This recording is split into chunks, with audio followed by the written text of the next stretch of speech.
Hello everyone. Today we will continue a new lesson from the book First Flight. आज हम लोग एक new lesson को पढ़ेंगे जो फर्स्ट फ्लाइट का एक पोएम है and the name of the lesson is how to tell wild animals which is written by Caroline Wells. So few description about the Carolyn Wells. That Carolyn Wells was an American writer who was famous for books based on mystery. जो Caroline Wales थी वो एक American writer थी और उनकी जो कहानियाँ होती थी, उनके जो बुक्स होते थे, अधिकतर जो बुक्स हैं उनके जो बुक्स वो मिस्ट्री से रिलेटेड होते थे, रहस्य से, मतलब काफ़ी ज़्यादा रहस्य उसमें शामिल होते थे. And her famous works are the sign of sphinx. उनके कुछ जो फेमस वर्क्स जो किताबें हैं वो क्या है, द साइन ऑफ स्फिंक्स है जो 1896 में मतलब पब्लिश हुआ था. द जिंगल बुक है जो 1899 में हुआ था and the story of Betty that is 1899 and one of the poem which is how to tell wild animals. और हम लोग उन्हीं का एक पोएम पढ़ेंगे जिसका नाम क्या है, जिसका टॉपिक क्या है, how to tell wild animals. So basically in this poem the poet has explained the characteristics of various wild animals in a very funny way. She has used language in a way that it generates humor. She is introducing the reader to various kinds of wild animals like Asian lion, Bengal tiger, bear, explaining each of the animals in a very humorous way. इस lesson में हम लोग देखेंगे कि जो poetess हैं वो काफ़ी ज़्यादा ह्यूमरस वे से अपने लैंग्वेज में काफ़ी फ़नी वे से, काफ़ी मतलब व्यंग्यात्मक रूप से, काफ़ी हास्यास्पद रूप से, काफ़ी मजाकी रूप से जो है अलग अलग जानवरों को इंट्रोड्यूस करते हैं. उनमें से कुछ जानवर कौन कौन है, जैसे एशियन लायन है, बंगाल टाइगर है, बियर है, लियोपार्ड है, कैमेलियन है. बहुत सारे वाइल्ड एनिमल्स के बारे में जो कैरोलिन वेल्स उन्होंने क्या किया है, हम लोगों को इंट्रोड्यूस किया है काफ़ी फ़नी वे से. So now I am going to start the lesson. So this humorous poem suggests some dangerous ways to identify wild animals. Read it aloud, keeping to a strong and regular rhythm. अब कहा क्या जा रहा है कि ये जो humerus poem है यहाँ पे कुछ जो है बहुत काफ़ी ज़्यादा खतरनाक जानवरों के बारे में बताया गया है.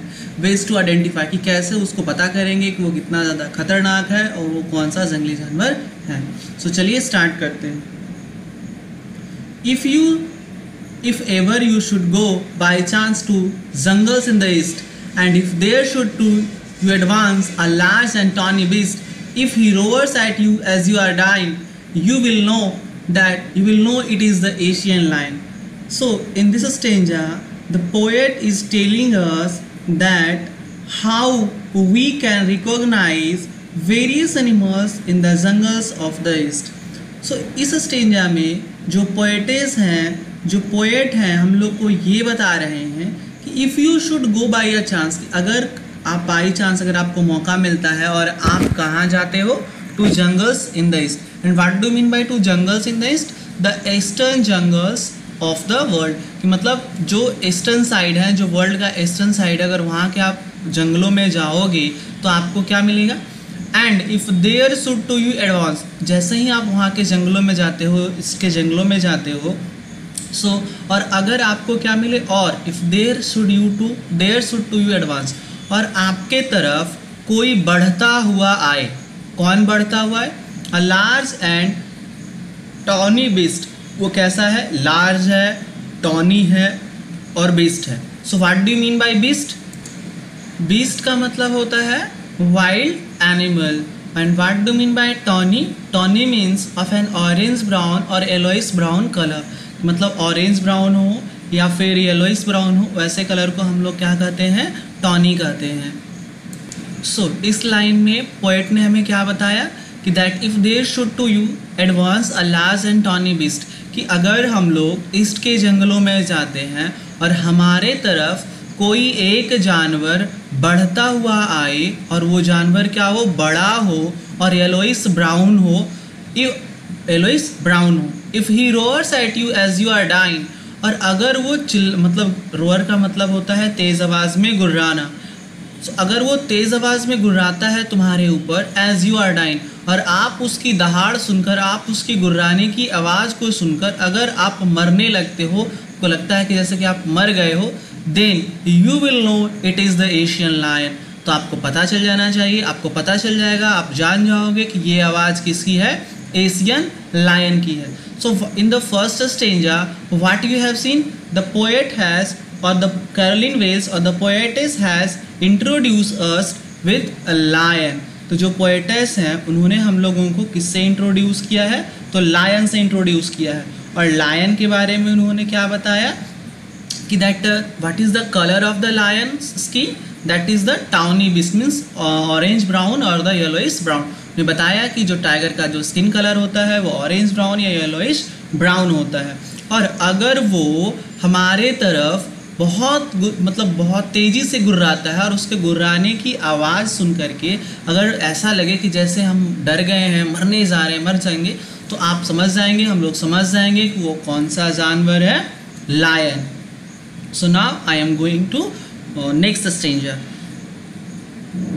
और if some time when roaming round a noble wild beast greets you with black strips on a yellow ground, just notice if he eats you. The simple rule may help you learn the Bengal tiger to discern. But before explaining this stanza, I want to focus on the literary devices in the first stanza.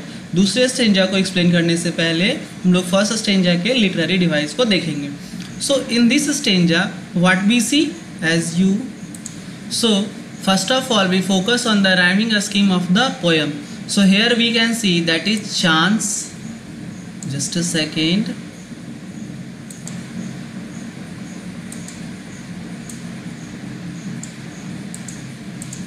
So here is what? Chance. Here is what? Advance. So here we can see that chance and advance has the same sound. And the next one is beast. Next one is east. So east and beast has the same sound. And lion has the same sound.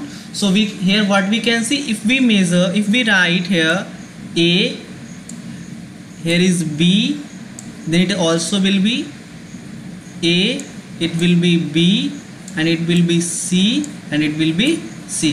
So here what we have seen that the rhyming scheme of the poem of this stanza is A, B, A, B, C, C. So this is the rhyming scheme of this poem. Now the next one is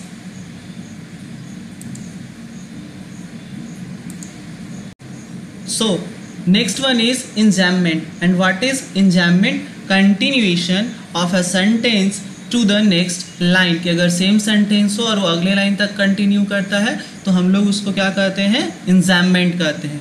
तो हम लोग यहाँ पे देख सकते हैं and if there should to you advance a large and tawny beast, कि यहाँ पे जो है किसी भी पंक्चुएशन मार्क का इस्तेमाल नहीं किया गया है और सेम लाइन को कंटिन्यू किया गया. So that's why this line and this line will be enjambment. Now the next one is assonance. And what is assonance? Use of vowel sound. So here we can see that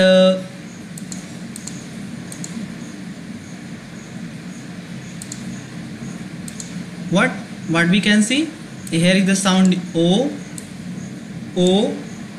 Next one is here is also o. So here o sound is repeating, so that's why here will be what? Assonance. Now we can also see here o.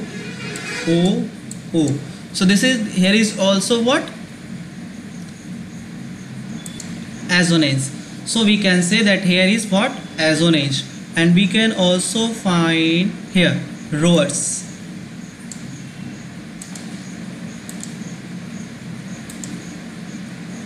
Rowers, o sound, u, o sound, u, o sound. So here is what? Assonance. So I hope you have understand the literary devices in this stanza. Now we go through the explanation of the next stanza.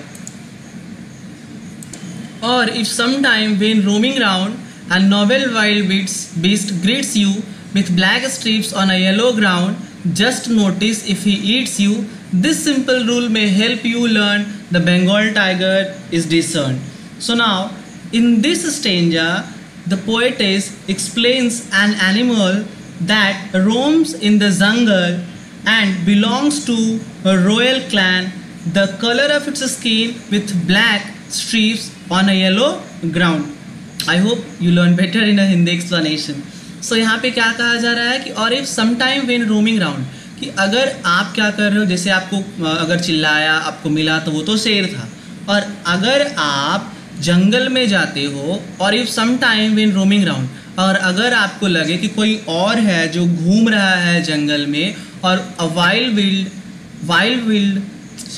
A noble wild beast greets you, और अगर आप जंगल में घूम रहे हो और आपको अगर कोई क्या है एक बहुत ही सभ्य सा, नोबल मतलब भद्र होता है, सज्जन होता है, और एक बहुत ही सभ्य सा जो जंगली जानवर अगर आपका अभिवादन करे, आपको ग्रीट करे, आपको इनवाइट करे, और वो कैसा है, with black strips on a yellow ground.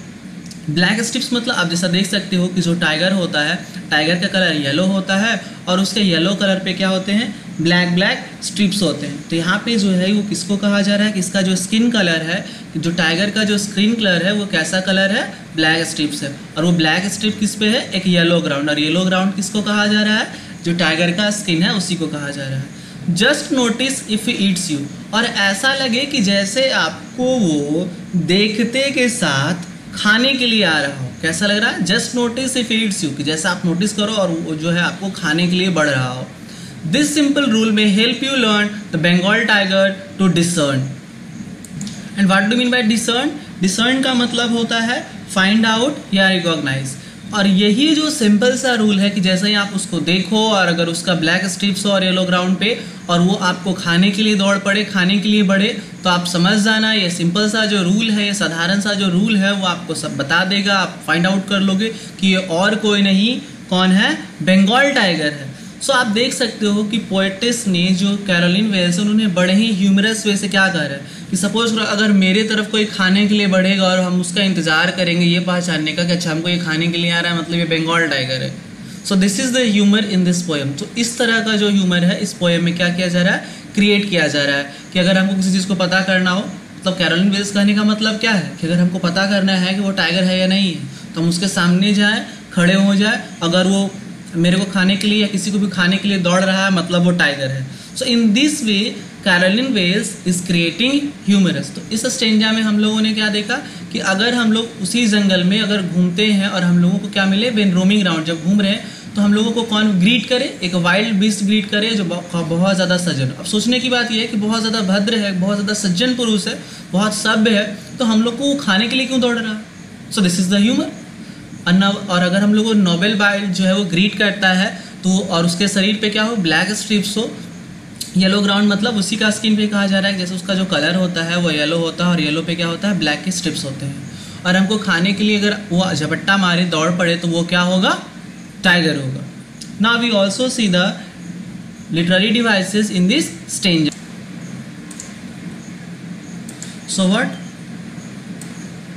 so here if we write a round sound, round, ground, you learn and discern. So if we mention round as a, then ground will be also a, u will be b, then here is also u sound, that is b, and it will be c and c. So what will be the rhyming scheme of this stanza? a b a b C C, A B A B C C. So this is the rhyming scheme of this stanza. Now the next one is alliteration. And what is alliteration? The repetition of consonant sound at start of two or more closely connected words. जो हमारा alliteration होता है वो क्या होता है, वो consonant sound को रिपीट करता है और सेंटेंस के स्टार्ट में। सो हम लोग यहाँ पे देख सकते हैं कि यहाँ पे कौन सा साउंड है, रोमिंग राउंड। तो यहाँ पे जो मेरा आर साउंड है वो प्रोमिनेंट है, रिपीट हो रहा है और सेंटेंस के स्टार्ट में भी है, तो हमारा यहाँ पे क्या हो जाएगा, एलिट्रेशन हो जाएगा। Now the next one is assonance. And what is assonance? Repetition of vowel sound. So here we can see that is O sound, O sound, O sound and O sound. So what we have seen that और, some, roaming round. So here O sound is a vowel sound and it is repeating in this line. So what, or if sometime when roaming round, if this line has assonance. So I hope you have understood the literary devices in this stanza. Now we will move through the next stanza. If strolling forth a beast you view, whose hide with spots is peppered, as soon as he has leapt on you, you will know it is a leopard. It will do no good to roar with pain. He will only leap and leap again. So once again I am reading this stanza. If strolling forth a beast you view, whose hide with spots is peppered, as soon as he leapt on you, you will know it is the leopard. It is not pronunciation as leopard, it is pronunciated as leopard. So what it is? Leopard. Don't pronunciate it as leopard, it is leopard, leopard, leopard. It will do no good to roar with pain. He will only leap and leap again. So now I am going to explain this stanza.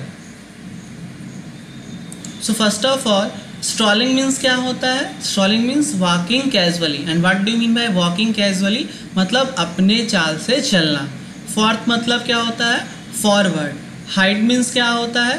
यहाँ पे skin of animal है. यहाँ पे जो hide का मतलब है वो क्या है? Skin of animals. Now the next one is peppered. Peppered का मतलब यहाँ पे क्या है? That it means the spots. मतलब दाग धब्बे, धब्बे यहाँ पे मतलब है, मतलब निशान है यहाँ पे. And don't pronunciate it as leopard, it is a leopard. Now the next one is, which is the most confusing one, that is here, leap. So but it is the past tense of leap and it should be leapt, but here the poetess has written only lept. So now I am going to explain it. So in this stanza the poet says that if you are casually walking in a jungle, you will meet an animal who has a skin with spots on it. यहाँ पे जो है, where is the question? यहाँ पे जो writer है हम लोग को ये बता रहे हैं कि strolling forth a beast you view, कि अगर आपको अपने तरफ क्या है एक कैजुअल वॉक में एक सिंपल सा चलते हुए अगर कोई बीस्ट आपको देखे, आपके तरफ बढ़ता हुआ आए, whose hide with spots is peppered, और जिसका जो स्किन है वो बहुत सारे स्पॉट्स से क्या हुआ है? भरा हुआ है, बहुत सारे स्पॉट से भरा हुआ है. as soon as he has leapt on you, और जैसा कि मतलब as soon as मतलब ज्यों ही वो आप पे क्या करे? लिप करे, उछल जाए, कूद जाए, झपट्टा मारे. You will know it is the leopard, तो आप जान जाओगे कि ये कौन है? लेपर्ड है. It will do no good to roar with pain. He will only leap and leap again. अब वो कह रहे हैं कि आपके लिए कोई फ़ायदा नहीं होगा अगर आप दर्द से चिल्लाते हो, कराते हो, तो इसका कोई भी फ़ायदा आपको नहीं मिलेगा. क्यों? क्योंकि ये आप पे सिर्फ बार बार क्या करेगा? झपट्टा मारते रहेगा, उछलते रहेगा, कूदते रहेगा. So what? Here in this stanza, the poetess has introduced us with a new animal and which is leopard. हम लोग को यहाँ पे जो poetess हैं, जो कैरोलिन वेल्स हैं, उन्होंने हम लोगों को एक न्यू एनिमल से इंट्रोड्यूस करवाया और वो कौन है? लेपर्ड है. और उन्होंने क्या बताया कि ये जो है कैसा रहता है? कैजुअल वॉक में रहता है. और ये क्या, इसके जो स्किन कलर है वो क्या, उस पर बहुत सारे स्पॉट्स भरे हुए रहते हैं, जैसा कि आप देख सकते हो पिक्चर में भी. और जैसे ही ये हम लोगों को देखे वो हम लोगों पे क्या करे? छलांग लगा दे, झपट्टा मारे, तो हम लोग जान जाएंगे, हम लोग को पता चल जाएगा कि ये कौन है? लेपर्ड है. और हम लोग अगर उसके उछलने से, झपट्टा मारने से अगर चिल्लाते हैं, कराते हैं, तो इसका हम लोगों को कोई भी फ़ायदा नहीं मिलने वाला है. क्यों? क्योंकि ये हम लोगों को छोड़ेगा नहीं और ये हम लोगों के ऊपर बार बार जो है वो क्या करते रहेगा? झपट्टा मारता रहेगा. सो यहाँ पे हम देख सकते हैं कि जो पोएट हैं, उन्होंने जो पोएटेस है, उन्होंने क्या किया है? उन्होंने लेपर्ड के कैरेक्टरिस्टिक को एक्सप्लेन किया है. So now in this stanza we also see the literary devices.